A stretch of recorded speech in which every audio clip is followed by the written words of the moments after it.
correct. Valhalla, the great hall of the A.K.A, is their home within Asgard. But while there, they are subject to the scrutiny of the All-Father himself.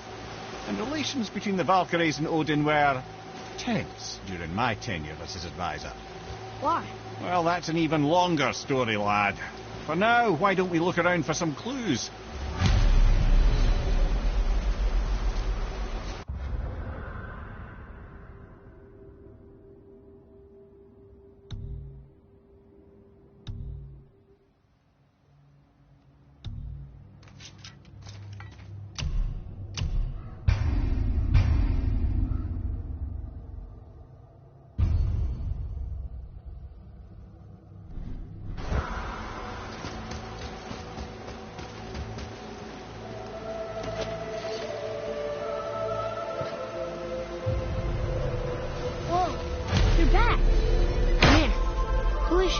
Gunnar, Mistress of War.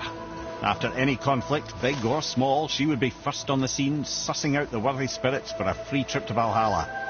A gruesome task, but she took great pride in it. Any conflict. Impossible. It's true. She had help from her sisters, of course, but Gunnar was always first to arrive. Her judgment of the fallen was unparalleled, and an invaluable resource to Odin. She was one of his favourites.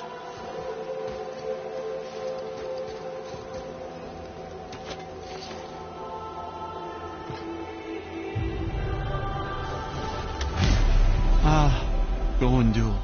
Beautiful Gondul. And? Huh? That's it? Beautiful Gondul? No story or anything? Oh, sorry, lad. The sight of Gondul always took my breath away. Gondul had a silver tongue, a sharp wit, and struck a figure so stunning it literally drove men insane. Odin forbid her from setting foot in Midgard after a time, as insanity is not a welcome trait in Valhalla.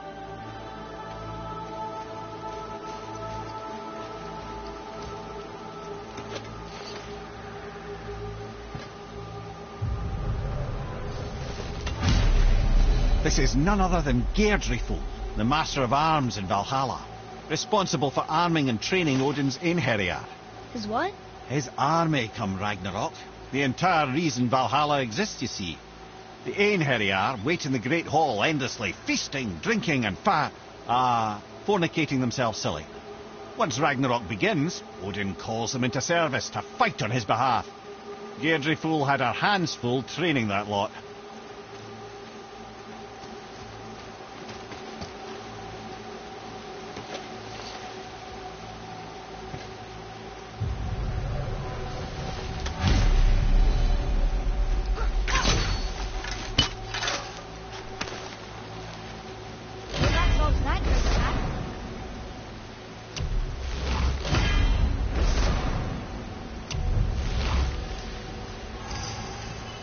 This, my friends, is Kara. Now, Valkyries are volatile by nature, but Kara, the lass is Wild Storm personified. A wild storm? Aye, calm and collected. Then the air would shift and the fury of her storm would unleash. It was beautiful in a way, assuming you could find proper shelter. Her tears would cleanse the blood-soaked battlefields.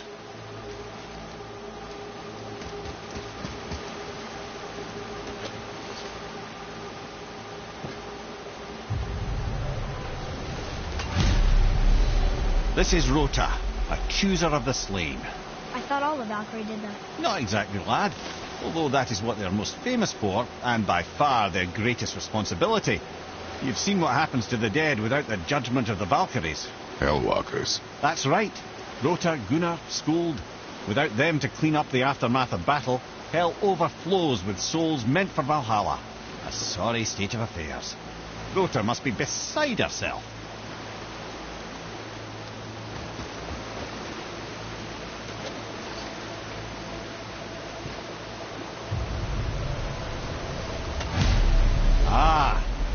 Here we have Air, the healer. A Valkyrie healer? Strange. Air was strange, as a matter of fact. Very quiet, very calm. Where her sisters were violent rapids, Air was a gentle stream.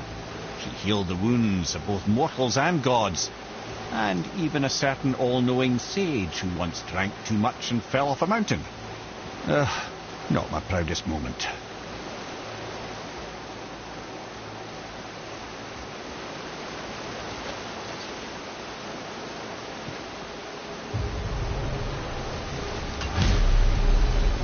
Well, Hilda, mistress of battle. She and Odin got on quite well, actually. Her and the other Valkyries, not so much. She would spend most of her time here in Midgard observing discord between the living, and sewing some up herself from time to time. She lived for conflict. Some say she was conflict personified. I wonder what will become of her now that she's free.